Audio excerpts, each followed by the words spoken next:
Hello dear students, welcome back. This is doctor Hadi here. एक बार फिर आपको बेसिक फार्माकोलॉजी में वेलकम बैक।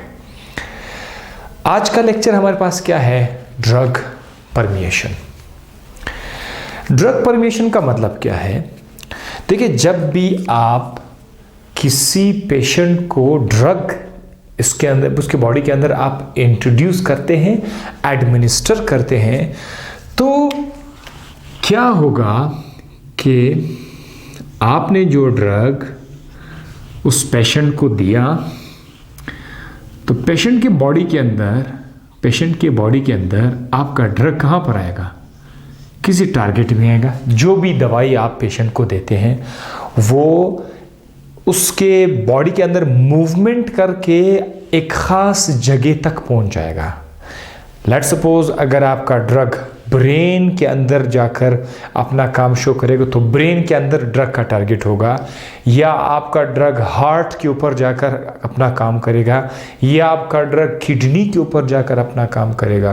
तो हर ड्रग का कोई ना कोई टारगेट होता है आपके बॉडी में।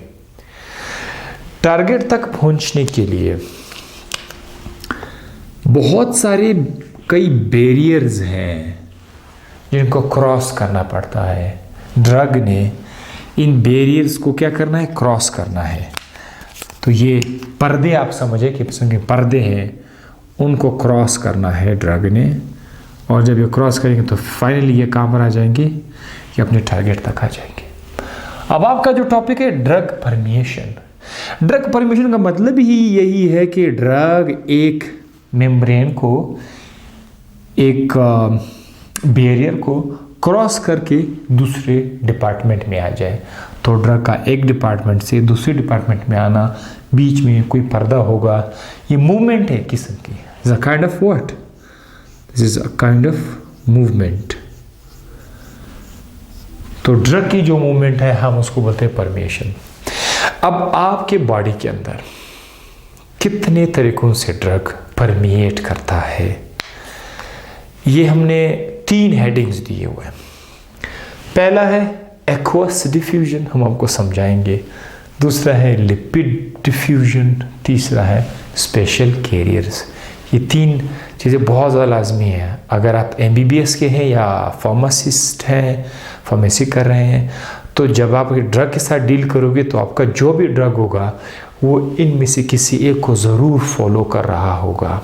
तो बेसिक फार्माकोलॉजी जो कि हम लोग पढ़ रहे हैं, इसीलिए आपको पता होना चाहिए कि ये क्या क्या है। तो जनाब, ये जो ड्रग की मूवमेंट है, इसमें ड्रग या तो पैसिवली मूव कर सकता है, यानी एक जगह से दूसरी जगह पे आने के लिए अगर इसको एनर्जी की ज़रूरत ना पड़े, नो एनर्जी। अगर ड्रग एक कंपार्टमेंट से दूसरे कंपार्टमेंट में विदाउट एनर्जी अगर ये आ जाए, so this is called what? Passive movement. Energy की जरूरत ना पड़े। और अगर ड्रग एक जगह से दूसरी जगह आने के लिए, एक डिपार्टमेंट से दूसरी जगह डिपार्टमेंट में आने के लिए क्या करे? एनर्जी को यूज करे, यूज एनर्जी। तो फिर इस केस में इसको क्या कहेंगे? Active process. यानी ड्रग परमिएशन, ड्रग की मूवमेंट पैसिव भी हो सकता है, एक्टिव भी हो सकता है। चले, ये एक आइडिया मैंने आपको दे दिया कि ड्रग परमिएशन का मतलब क्या है। अब हम रियलिटी में आ जाएंगे, उनको डिस्कस करेंगे, एक्वस डिफ्यूजन और lipid diffusion and active carrier, special carriers को हम लोग देखते हैं। ठीक है, तो ये मैं वापस क्या कर रहा हूं, उसको मैं मिटा रहा हूं। एक्वस डिफ्यूजन में वाटर सोल्यूबल ड्रग्स की हम जिक्र करेंगे, और ये आपको कहाँ पर मिलेंगे? ये आपको मिलेंगे इंटरस्टिशियल फ्लूइड या स्पेस। जैसे कि हमें पता है कि जब बहुत सारे सेल्स एक साथ हों, ठीक है, जो एक सेल्स, जब बहुत सारे सेल्स एक साथ हो तो उसको क्या बोलते हैं? टिश्यू बोलते हैं, राइट। ये आपका टिश्यू है, और जाहिर है यहाँ से ब्लड भी पास हुआ होगा, ठीक है, ये आपका ब्लड है, खासकर ब्लड कैपिलरीज यहाँ पे होंगी। तो ये वाला जो स्पेस है सेल के दरमियान, जो स्पेस है यहाँ पर एक सेल और दूसरे सेल के दरमियान छोटा सा स्पेस आपको मिलेगा। ये जो स्पेस है, इस स्पेस का नाम क्या है? इस स्पेस का नाम है इंटरस्टिशियल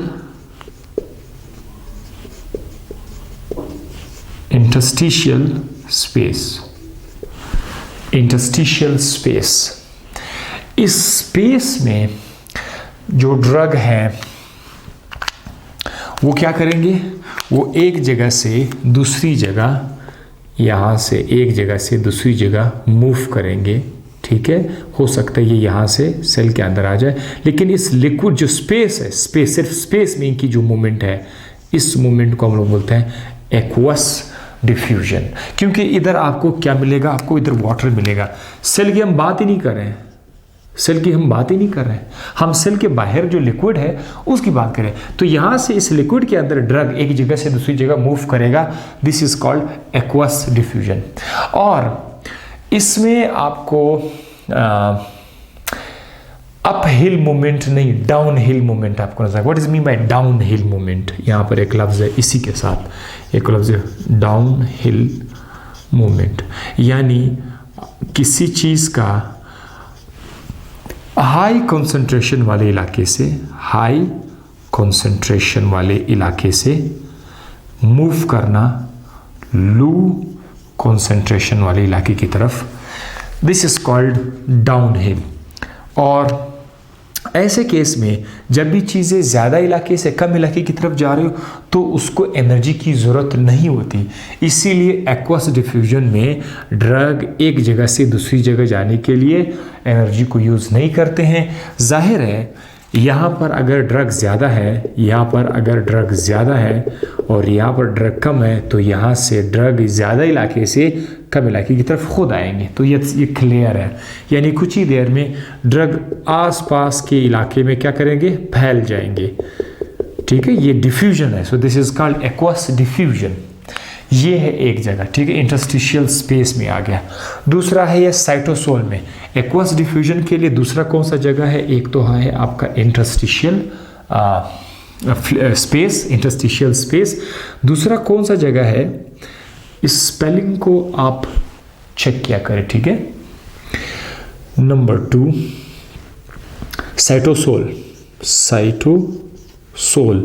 यानी साइटोप्लाज्म। अब देखिए, अब हमारे पास एक सेल भी हो सकता है, ठीक है। यहाँ पर एक सेल है हमारे पास, let's suppose this is a cell. अब सेल के अंदर भी लिक्विड है कि नहीं? सेल के अंदर भी तो पानी है ना, तो सेल के अंदर भी आपको लिक्विड मिलेगा। इसको साइटोप्लाज्म भी कहते हैं, साइटोसोल भी कहते हैं, ठीक है। यहाँ पर भी ये मुमकिन है कि ड्रग, यहाँ पर अगर ड्रग ज़्यादा है तो यहाँ से ड्रग ट्रेवल करके साइटोप्लाज्म में एक जगह से दूसरी जगह मूव कर सकते हैं। सो ये भी आपका एक्वस डिफ्यूजन है। सेल के अंदर आपका ड्रग जो है एक जगह से जगह जा रहा है, aqueous diffusion. And endothelial cells, ये आपका एक ब्लड का एक वेसल है, खून की नाली है। इस खून की नाली के अंदर आपको सेल्स नजर आएंगे, ठीक है। ये एक सेल है, ठीक है, ये दूसरा सेल है। इस तरह आप चलते जाएंगे, सेल्स आपको मिलेंगे, ठीक है। यहाँ पर आपको क्या मिलेंगे? सेल्स नजर आएंगे। खून की नालियों में आपको सेल्स नजर आएंगे, ये ऊपर भी है, ठीक है। अब ये जो सेल्स है, एंडोथेलियल सेल्स, इन सेल्स के बीच खास किस्म के पोर्स होते हैं, चैनल्स होते हैं, ठीक है। एक्वस पोर्स उनको कहते हैं हम लोग, एक्वस पोर्स। तो यहाँ पर एक सेल और दूसरे सेल के दरमियान, एक सेल और दूसरे सेल के अंदर एक छोटा सा पोर है, उसका नाम है एक्वस पोर, उसको बोलते हैं। एक्वस पोर से सुराख होते हैं जहाँ पर आपका लिक्विड पड़ा होगा और जिसकी वजह से ड्रग जो है इस सुराख को यूज़ करता हुआ एक जगह से दूसरी जगह आ जाएगा, परमिएट करेगा। सो एक्वस पोर आपका आ जाएगा third, that is your third. So first one cell के अंदर जो आपका साइटोसोल है, सेकेंड वन, थर्ड है आपका एक्वस पोर। हत्ता कि ये एक्वस पोर एपिथेलियल सेल जो सरफेस सेल्स होते हैं या इनर सेल्स होते हैं उनके अंदर भी ये पोर्स आपको मिलेंगे, एपिथेलियल सेल में और एंडोथेलियल सेल्स में। ठीक है, ये मैंने बता दिया। ऐसे इसका नाम क्या था, एंडोथेलियल सेल्स। ओके, अब हम लोग आ जाते हैं अपनी दूसरी कैटेगरी की तरफ। ये तो आपका एक्वस डिफ्यूजन। एक्वस डिफ्यूजन में वाटर सोलेबल ड्रग्स का जिक्र हो रहा था और यूजुअली उनका जो साइज था वो स्मॉल साइज था। ठीक है, अब हम इसके एक प्रॉब्लम भी हम लोग पढ़ते हैं। ठीक है, एक्वस डिफ्यूजन में कुछ प्रॉब्लम है। और कौन से प्रॉब्लम है, साथ साथ यहाँ पे लिख लेते हैं प्रॉब्लम्स। इसके अंदर कुछ प्रॉब्लम्स भी हैं हमारे पास। प्रॉब्लम्स मतलब जो ड्रग्स इस ऑप्शन को यूज़ करके परमिएट करते हैं उनके लिए क्या प्रॉब्लम है, वो ये प्रॉब्लम है चार्ज ड्रग्स। चार्ज, जिन जिन ड्रग्स पर चार्ज है उनके लिए बहुत ज़्यादा मुश्किलात होती हैं। ठीक है, एक जगह से दूसरी जगह जाना, number one. Number two, albumin bound drug, albumin bound drug. जो ड्रग एल्बुमिन प्रोटीन के साथ बॉन्ड हो जाते हैं उनका साइज बड़ा हो जाता है, उनको एक्वस डिफ्यूजन का रास्ता इख्तियार करना डिफिकल्ट हो जाता है। So these two are the problems. What is the charge, other is the albumin bound drugs. ये दो इशू है किसके साथ, एक्वस डिफ्यूजन के साथ। नाउ अब हम आते हैं लिपिड डिफ्यूजन की तरफ। लिपिड डिफ्यूजन में हम आ जाते हैं क्या क्या चीज़ें हैं। लिपिड डिफ्यूजन में हमारे पास ड्रग होगा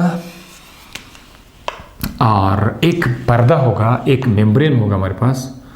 ठीक है, हमारे पास एक मेम्ब्रेन होगा और इस मेम्ब्रेन के अंदर लिपिड्स होंगे, लिपिड के मॉलिक्यूल होंगे। ठीक है, तो ये हमारे पास लिपिड्स के मॉलिक्यूल्स हैं और इसको कुछ इस तरह लिख लेते हैं ताकि स्टूडेंट्स को पता चले कि ये फॉस्फोलिपिड्स हैं और ये एक मेम्ब्रेन है। जो सेल मेम्ब्रेन होता है, सेल मेम्ब्रेन के अंदर डबल लिपिड के लेयर होते हैं, तो ये एक लिपिड का लेयर, ये दूसरा लेयर है और ये ओवरऑल सेल का एक मेम्ब्रेन रिप्रेजेंट कर रहा है। लिपिड बाइलेयर है। असल में इस लेयर के एक तरफ भी, यहाँ पर भी आपको माहौल मिलेगा, पानी का माहौल, इधर भी आपको पानी मिलेगा एक्वस और यहाँ पर भी आपको वाटर मिलेगा।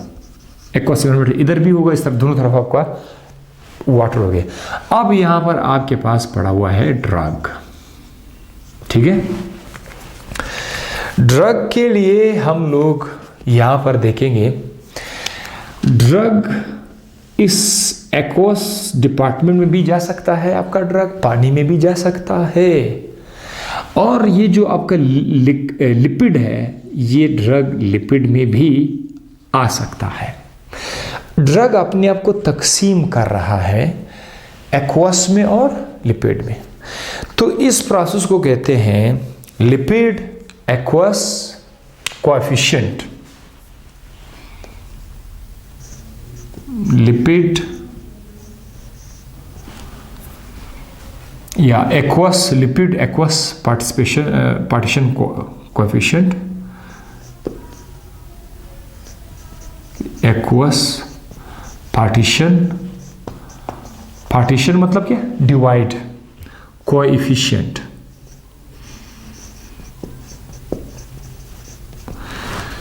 ये एक लफ्ज है, lipid aqueous partition, partition coefficient एक टर्म है जो लिपिड डिफ्यूजन में यूज होता है। एक्वस डिफ्यूजन में ये लफ्ज़ यूज़ नहीं होता। तो ये बहुत ज़्यादा इम्पॉर्टेंट है, यानी जो भी ड्रग है, ड्रग की एफिनिटी है वो एक्वस में भी जा सकता है और लिपिड में भी जा सकता है। जब भी आप ड्रग देते हैं तो ड्रग कुछ एक्वस में होगा, कुछ लिपिड में होगा। इसके लिए लफ्ज़ यूज़ करते हैं लिपिड एक्वस पार्टीशन कोएफिशिएंट हम लोग यूज़ करते हैं।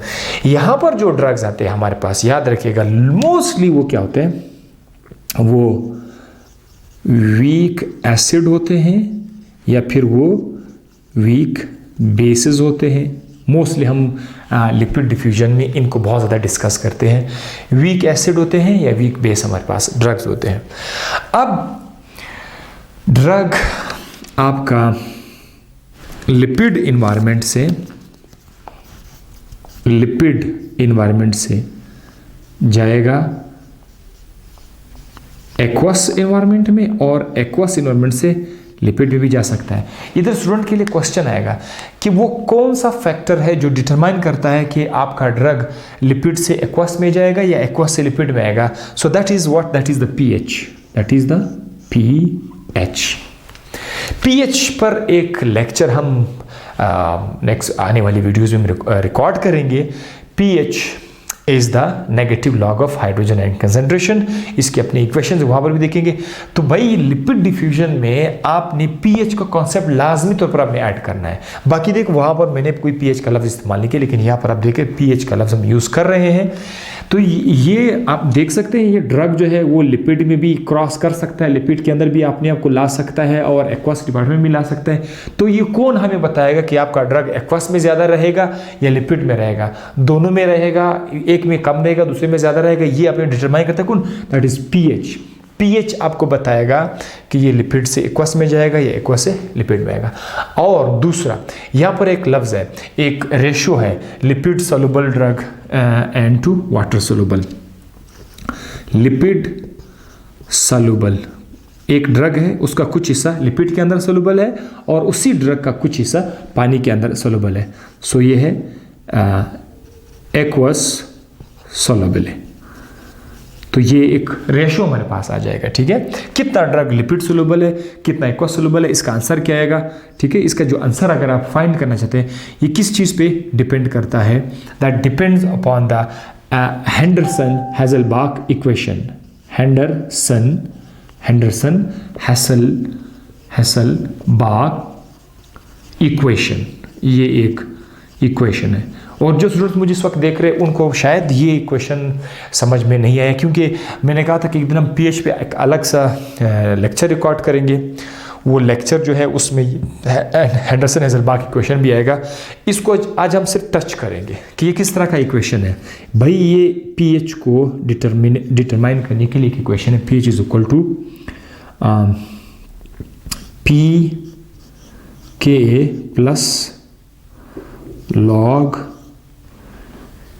Salt upon acid. बाज़ जगहों पर ऐसा लिखा जाता है, बाज़ जगहों पर ऐसा लिखा जाता है कि pH is equal to pKa plus log, इधर आपको मिलेगा बेस, आपको मिलेगा बेस अपॉन इधर आपको एसिड मिलेगा। तो बाज़ जगहों पर ऐसा भी हो सकता है कि pH is equal to pKa plus log conjugate base upon acid, यानी एसिड उन्होंने लिखा होगा A, इधर ही लिखते A माइनस अपॉन HA। तो ये तीन तरीक़ों से इसको लिखा जाता है। ये असल चीज़ हमारे पास ये है कि ये आपका ड्रग है जिसके पास अभी हाइड्रोजन है, और यही ड्रग जब अपना हाइड्रोजन लॉस करेगा तो इस चीज़ को हम बोलते हैं कॉन्जुगेटेड सॉल्ट, ठीक है, कॉन्जुगेटेड बेस, सॉरी सॉल्ट नहीं, कॉन्जुगेटेड बेस को बोलते हैं। तो ऊपर बेस आएगा, नीचे आपका एसिड आएगा। इस इक्वेशन को बोलते हैं हेंडरसन हैज़लबाख इक्वेशन, जिसमें के क्या है, एसोसिएशन कांस्टेंट है, एसिड डिसोसिएशन कांस्टेंट है। पी क्यों लगाते हैं? जब नेगेटिव लगा जाए तो बड़ा वो है। आप लोगों को इस वक्त मैं इक्वेशन के अंदर नहीं ले जाना, तो मैं आप लोगों को लिपिड डिफ्यूजन बताने जा रहा हूँ। तो कहने का मकसद ये है कि लिपिड डिफ्यूजन में आपका जो ड्रग है मोस्टली वो ये वीक एसिड है या वीक बेस होता है, और इसने जब आप इंट्रोड्यूस करोगे तो ये ड्रग एक्वस इन्वायरमेंट में भी इसकी टेंडेंसी जाए कि कुछ ड्रग पानी के अंदर चला जाए, क्योंकि पानी है, मेम्ब्रेन है, इस तरफ पानी और अंदर भी पानी, बीच में आपको मेम्ब्रेन नजर आएगा, ठीक है। तो ड्रग ने दोनों तरफ अपनी एफिनिटी शो करनी है, पानी में भी जाना है, लिपिड में भी जाना है। इसके लिए एक लफ्ज यूज होता है एक्वस लिपिड पार्टीशन कोएफिशिएंट का लफ्ज यूज होता है, और हर ड्रग का अपना एक लिपिड एक्वस पार्टीशन कोएफिशिएंट होता है, तो ये आपको पता होना चाहिए। और दूसरी यहाँ पर जो ड्रग होते हैं वो या एसिडिक होते हैं या बेस होते हैं। अब एसिडिक बेसिक जो ड्रग होते हैं उस पर चार्ज भी होता है, मतलब अगर वीक एसिड है तो वीक एसिड को लेट सपोज मैं कहता हूँ ये आपका वीक एसिड है HA, अगर आप इसका माहौल बेसिक कर लेते हैं, इस ड्रग का माहौल अगर आप बेसिक कर लोगे तो ये चांसेस है कि ये अपना A जो H है ये H को लॉस करे, H को लॉस करेगा तो ये क्या हो जाएगा, A माइनस हो जाएगा। अब इस पर क्या आ गया, चार्ज आ गया। ये चार्ज क्या इसको इजाज़त देगा कि ये लिपिड को क्रॉस करे या ना करे, तो इसीलिए pH बताएगा। pH अगर आपने pH को इस तरह से एडजस्ट किया हुआ है कि उस pH की मदद से इस पे चार्ज नहीं आ रहा तो ये क्रॉस करेगा मेम्ब्रेन को, और अगर आपने pH को इस तरह से चेंज किया हुआ है कि आपके ड्रग पे चार्ज आ रहा है तो शायद वो मेम्ब्रेन उसके लिए प्रॉब्लम क्रिएट करे। इसीलिए स्टूडेंट्स को pH पे ख़ास फोकस देना चाहिए जब वो लिपिड डिफ्यूजन की तरफ आएंगे, क्योंकि pH बताएगा, और सुने pH बताएगा कि ड्रग पर चार्ज आएगा या नहीं आएगा, pH बताएगा कि किस pH पर ड्रग पर चार्ज आएगा और किस pH पर उसी ड्रग पर चार्ज नहीं आएगा। तो एक ड्रग पर चार्ज लाना या ना लाना ये किसके अंडर में, ये pH के अंडर में, राइट। सो इसीलिए लिपिड डिफ्यूजन में मैं बार बार pH का जिक्र करता हूँ, और pH का जो इक्वेशन है वो हेंडरसन हेज़लबाच इक्वेशन है। आने वाले लेक्चर्स में हम इस पे भी बात करेंगे, ठीक है। ओके, ये हमारे पास आ गया। अब हम आते हैं स्पेशल कैरियर्स की तरफ। ये क्या चीज़ है, थर्ड क्या चीज़ है। कुछ ऐसे ड्रग्स होते हैं जिनका लार्ज, वेरी लार्ज साइज होता है, ठीक है, लार्ज साइज, ठीक है, उनका साइज काफ़ी ज़्यादा है, लार्ज साइज है, और या फिर वो इनसोल्युबल होते हैं, मतलब ये भी एक ऑप्शन है। बाज़ ड्रग या तो वेरी लार्ज साइज़ है, वेरी लार्ज साइज़ तो वो एक्वस डिफ्यूजन से भी नहीं हो रहे हैं, लिपिड डिफ्यूजन से भी नहीं हो रहे हैं, तो जो ड्रग एक दो ऑप्शंस पे अप्लाई नहीं हो सकते हैं वो ड्रग क्या करते हैं, उनका साइज़ बड़ा होगा, तो जो बड़ा साइज़ होगा वो क्या करेंगे, वो स्पेशल कैरियर्स को फॉलो करेंगे। स्पेशल कैरियर्स क्या होते हैं, ये ऐसे प्रोटीन होते हैं जो कि लार्ज साइज़ के ड्रग को एक मेम्ब्रेन के अंदर से गुजार देते हैं। मतलब कोई कैरियर होगा, कोई पोर नहीं है, कोई सुराख नहीं है, ठीक है। सो लाइक मैं एक सेल का डायग्राम अगर आपके लिए लिखूं तो हमारे पास ये एक सेल है, और लेट सपोज यहाँ पर हमारे पास एक लार्ज साइज़ का, अच्छा लार्ज साइज स्पेशल कैरियर के लिए मैं एग्जांपल भी आपके बुक में मौजूद है। एग्जांपल क्या क्या इसके अंदर जो एग्जांपल्स है वो है पेप्टाइड्स, ठीक है, पेप्टाइड्स है, अमाइनो एसिड्स है, राइट, अमाइनो एसिड्स, ये लार्ज साइज के मॉलिक्यूल होते हैं। इनको सेल के अंदर लाने के लिए हम क्या यूज़ करेंगे, स्पेशल कैरियर्स यूज़ करेंगे। तो स्पेशल कैरियर्स, ये आपका सेल है, सेल के मेम्ब्रेन के ऊपर ख़ास किस्म के कैरियर्स होंगे, प्रोटीन के कैरियर्स होंगे। ये कैरियर्स क्या करते हैं, ये इस ड्रग को अपने साथ अटैच करके मुख्तलिफ़ तरीक़ों से इसको सेल के अंदर लाएगा। तो ना कोई पोर यहाँ पर अवेलेबल है, ना कोई मेम्ब्रेन है, ना यहाँ पर मेम्ब्रेन इसका साथ है, ना कोई सुराख है, बल्कि ये एक most in majority of the cases it is a protein. ये एक प्रोटीन होता है जो कि उस ड्रग को सेल के अंदर लाएगा या सेल से बाहर लेके जाएगा। This is called as special carrier. और स्पेशल कैरियर या तो एनर्जी की मदद से करेगा, यानी एक्टिव प्रोसेस से, बाय एक्टिव प्रोसेस, यानी वो क्या करेंगे, यहाँ पर एनर्जी यूज़ करेंगे, यानी टीपी को खर्च करके वो चीज़ को अंदर लाएगा या फिर फैसिलिटेट करेगा। और बाय फैसिलिटेटेड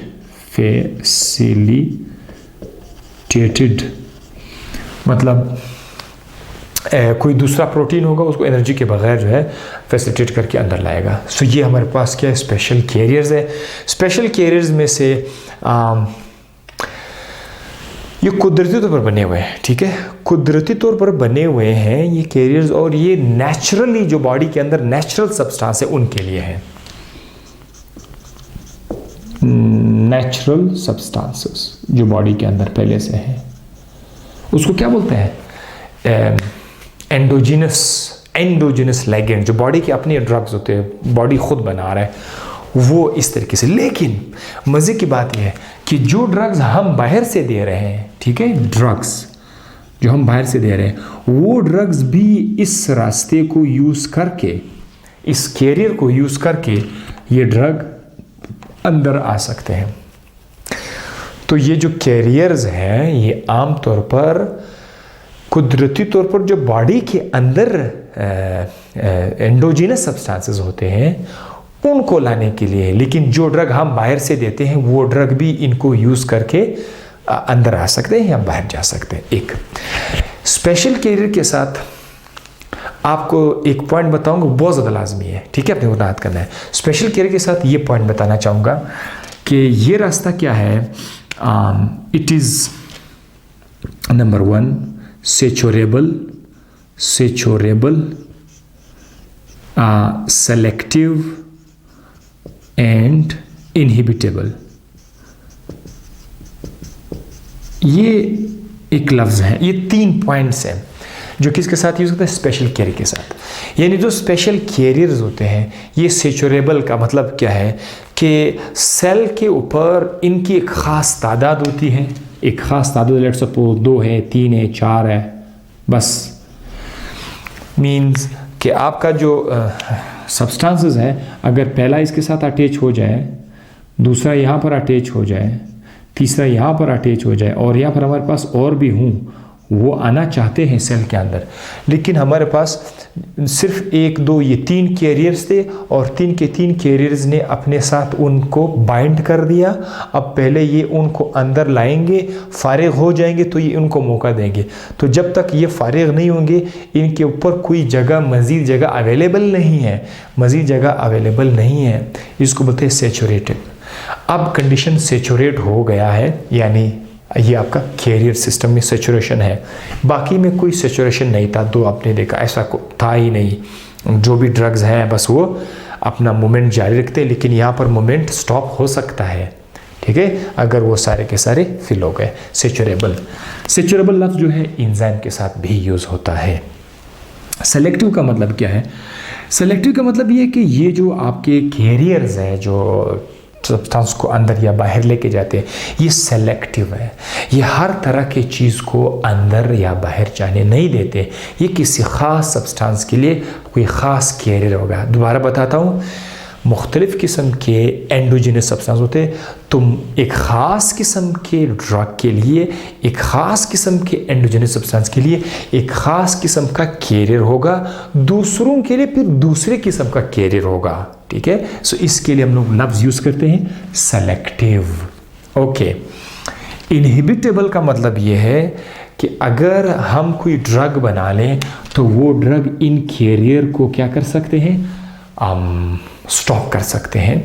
इवन आपके बॉडी के अंदर भी ऐसे कुछ सिग्नल्स हैं जो इन कैरियर्स को स्टॉप कर सकते हैं, और अगर हम बाहर से कोई ड्रग दे दें तो ड्रग की मदद से हम इन कैरियर को भी स्टॉप कर सकते हैं। तो ये 3 बातें जो है, सेचुरेबल है, सेलेक्टिव है, इनहिबिटेबल है, ये एक स्पेशल कैरियर के साथ आ रहा है। इसके अलावा हमारे पास यही जो कैरियर्स में कुछ लेस सेलेक्टिव कैरियर्स होते हैं, ठीक है, हमारे पास यहाँ पर है लेस सेलेक्टिव कैरियर्स होते हैं, लेस सेलेक्टिव मेम्ब्रेन कैरियर्स होते हैं हमारे पास, कुछ होते हैं हमारे पास, वो सेलेक्टिव नहीं है, लेस सेलेक्टिव है, ठीक है। मतलब ये है लेस सेलेक्टिव का मतलब ये है कि अपने एक मखसूस लिगेंड को भी अपने साथ बाइंड करके लेके जाता है, साथ साथ किसी दूसरे थोड़े बहुत रिलेटेड हो उसको भी लेके जाता है, जो लेस सेलेक्टिव हो गया। तो इस केस में जो लेस सेलेक्टिव है, वैसे तो ये मोस्टली सेलेक्टिव है, लेकिन कुछ ऐसे जो लेस सेलेक्टिव है, लेस सेलेक्टिव करते क्या है, मोस्टली ये ड्रग को बाहर निकालने में, एलिमिनेट करने में मदद देते हैं। मतलब आप जिस्म के अंदर कोई ड्रग डाल देते हैं तो वो ड्रग सेल के अंदर नहीं जा रहा, उसको किक आउट किया जाता है, बाहर निकाल दिया जाता है। आपने ड्रग दिया कि ये सेल के अंदर चला जाए, आपने ड्रग दिया कि ये चला जाए, सेल के अंदर चला जाए, लेकिन सेल क्या करता है, सेल उन ड्रग को वापस बाहर निकाल देता है। ये कुछ ख़ास किस्म के स्पेशल कैरियर्स हैं जो लेस सेलेक्टिव है। उनका काम क्या है कि ड्रग को बाहर निकालना। तो इसका हमारे पास एक एग्जांपल भी है, वो है ATP ABC, उसका नाम है ABC। ATP, B से मुराद बाइंडिंग, C से मुराद cassette, ATP binding cassette ABC। ये क्या है, ये एक it is a less selectable carriers, less selective carriers उसको बोलते हैं APC, ATP बाइंडिंग कैसेट। इसका आप आरोगे यार ये कैसेट क्या है, कैसेट कुछ भी नहीं है। ये जो ABC आप देख रहे हैं ना, ये एक किस्म का कैरियर है और वो सेलेक्टिव नहीं है, लेस सेलेक्टिव कैरियर है। इनका काम क्या है, ड्रग को, मतलब सिर्फ ड्रग को नहीं, कोई भी बाहर से कोई फॉरेन चीज़ आपकी बॉडी में आ जाए, ये उसको क्या कर देता है, एक्सपेल करता है, बाहर निकाल देता है। तो ये ATP में आ गया। इसके अलावा एक और एग्जाम्पल भी हमारे पास है इसी ATP बाइंडिंग कैसेट। हमारे पास एक और भी है P ग्लाइकोप्रोटीन, इसका भी आपने नाम सुना होगा, P ग्लाइकोप्रोटीन। जो लोग फार्माकोलॉजी के दीवाने हैं उन्होंने ज़रूर ये P ग्लाइकोप्रोटीन का नाम सुना होगा। तो पहले अगर आपसे पूछा जाता कि भाई व्हाट इज़ P ग्लाइकोप्रोटीन, आप हैरान हो जाते। आज याद रखिए, P ग्लाइकोप्रोटीन एक कैरियर है, लेकिन कौन सा कैरियर है, लेस सेलेक्टिव कैरियर है। इसका काम क्या है, जो भी ड्रग है या फॉरेन सब्सटेंस है उसको सेल से बाहर निकालना, ये P ग्लाइकोप्रोटीन है। इसके अलावा एक और भी है MDRI, MDR1, मल्टी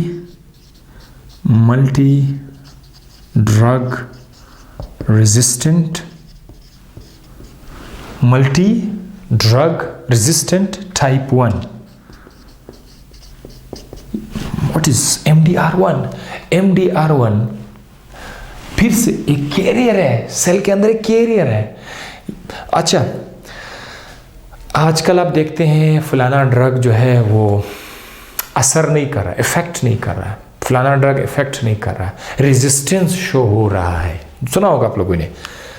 हम लोग क्या कर रहे हैं, हम ड्रग दे रहे हैं और वो ड्रग सेल के अंदर उसको जाकर काम करना चाहिए था, लेकिन वो ड्रग नाकारा हो जाता है। उसकी रीज़न ये है कि यहाँ पर हमारे पास एक ऐसा कैरियर लगा हुआ है, ठीक है, जो कि लेस सेलेक्टिव कैरियर है, जो कि MDR multi drug resistance type 1 का कैरियर है। वो कैरियर इधर लगा हुआ है यहाँ पर, ठीक है, इधर एक कैरियर लगा हुआ है। जब भी आप लोग ड्रग देते हैं तो ये उन ड्रग को वापस क्या करते थे, बाहर निकाल देते हैं। ड्रग जब अपने टारगेट तक जाएगा नहीं तो असर कैसे करेगा। ड्रग जब अपने टारगेट तक जाकर उधर कोई अटैच करेगा तब जाकर कोई इफेक्ट प्रोड्यूस होगा। तो इसलिए इफेक्ट प्रोड्यूस नहीं हो रहा है, इफेक्ट प्रोड्यूस नहीं हो रहा है तो बोलते हैं रेजिस्टेंट, मल्टी ड्रग रेजिस्टेंट। यानी इस पर आपने एक दो मुख्तलिफ किस्म के ड्रग अप्लाई किए हुए, वो सारे के सारे ड्रग यहाँ पर रेजिस्ट कर रहा है, वो एक्शन नहीं कर रहा है। और मैं आपको ये भी बताता चलूँ कि कुछ रेजिस्टेंट नियोप्लास्टिक सेल्स होते हैं, some resistant neoplastic cells होते हैं, नियोप्लास्टिक सेल। यानी कुछ ऐसे कैंसर ज़्यादा सेल्स होते हैं जिसमें आप ड्रग देते हैं उस पर असर ही नहीं करते हैं। तो कैंसर ज़्यादा सेल क्यों हमारे ड्रग को नाकारा बना देते हैं, दरअसल उसकी वजह यह है कि ऐसे सेल अपने पास क्या करते हैं, कैरियर्स रखते हैं। मुझे ज़ाती तौर पर ये वाला कैरियर्स बहुत ज़्यादा पसंद आए। आई लाइक द कैरियर्स क्योंकि ये बहुत ज़्यादा स्पेशल, बहुत सारी बातें हमने यहाँ पे देखी, ठीक है। So in a nutshell pharmacology basic class में आज हमने क्या पढ़ा था, हमने आज ड्रग परमिएशन पढ़ा था कि हमारे बॉडी के अंदर ड्रग जो है हरकत करते हैं एक कंपार्टमेंट से दूसरे कंपार्टमेंट में, लेकिन उनको हरकत करने के लिए कोई ना कोई बैरियर ज़रूर आएगा। या तो एक किस्म का मूवमेंट है या फिर एक पर्दा क्रॉस करके उनको जाना होगा। मोस्टली पर्दे को क्रॉस करके जाना होता है। तो पर्दे को क्रॉस करने के लिए हमारे पास एक्वस डिफ्यूजन है और लिपिड डिफ्यूजन है और स्पेशल कैरियर्स है। ये 3 तरीके जो है मुख्तलिफ ड्रग्स के लिए है। जो ड्रग्स वाटर सोलुबल है और उनको सिर्फ पानी के अंदर ही एक जगह से दूसरी जगह जाना हो, या एक खून के रगों से दरमियान में जो सुराख है उन सुराख से गुजरना हो, तो वो एक्वस डिफ्यूजन कहलाएंगे। इधर एनर्जी खर्च नहीं होती है। ये जो लिपिड डिफ्यूजन है, लिपिड डिफ्यूजन कोई सुराख ही नहीं होता। लिपिड डिफ्यूजन में ड्रग आपका अपने आप को डिस्ट्रीब्यूट करता है, कुछ पानी में चला जाएगा, कुछ लिपिड में चला जाएगा। लिपिड और पानी में जाने के लिए कौन सा चीज़ है, वो पीएच जो डिटरमाइन करेगी पानी में कितना जाएगा और लिपिड में कितना जाएगा। और साथ ही साथ यहाँ पर हमने एंडरसन हेज़लबाग के क्वेश्चन को भी थोड़ा सा डिस्कस किया था और हमने ये भी बताया था कि लिपिड डिफ्यूजन जो है एसिडिक और बेसिक ड्रग के लिए बहुत ज़्यादा हम लोग यूज़ करते हैं। जो भी आप लोग एसिडिक बेसिक ड्रग यूज़ करते हैं वो यहाँ पर लिपिड डिफ्यूजन को फॉलो करेंगे। एंड स्पेशल कैरियर में हमने देखा था कि जो ड्रग्स बहुत ज़्यादा बड़े साइज़ के होते हैं या वो बिल्कुल इनसोलेबल होते हैं, तो जब इनसोलेबल है तो वो इस रास्ते को भी फॉलो नहीं कर सकते हैं। बड़ा साइज़ है तो वो इसको फॉलो नहीं कर सकते हैं। मजबूरन उसके लिए कोई दूसरा तरीका है, वो है कैरियर। खास किस्म के कैरियर होते हैं, प्रोटीन होते हैं, उनको अंदर लाएंगे। वो कैरियर हमारे पास क्या है, सेचुरेबल भी है, सेलेक्टिव भी, इनहिबिटेबल है। लेकिन बाज़ कैरियर्स ऐसे भी होते हैं जो लेस सेलेक्टिव है। और लेस सेलेक्टिव के साथ जो कुछ हमने पढ़ा था कि ये लेस सेलेक्टिव कैरियर जो है ये फ़ौरन चीज़ों को बाहर निकाल देते हैं। इसमें वो भी कैरियर मौजूद है जो हमारे ड्रग को नाकारा बनाते हैं, हमारे ड्रग को रेजिस्ट कर लेते हैं, उनको अंदर आने नहीं देते ताकि एक्शन हो जाए। इसके साथ ही एक और बड़ा प्यारा लेक्चर फार्माकोलॉजी के बेसिक फार्माकोलॉजी से आपके खिदमत में मैंने पेश किया। आई होप आपको ये समझ आ गया हो, वीडियो को पसंद आया हो। लाइक और शेयर और सब्सक्राइब ज़रूर कर दीजिएगा, अपने दोस्तों के साथ उसको शेयर कर दीजिए।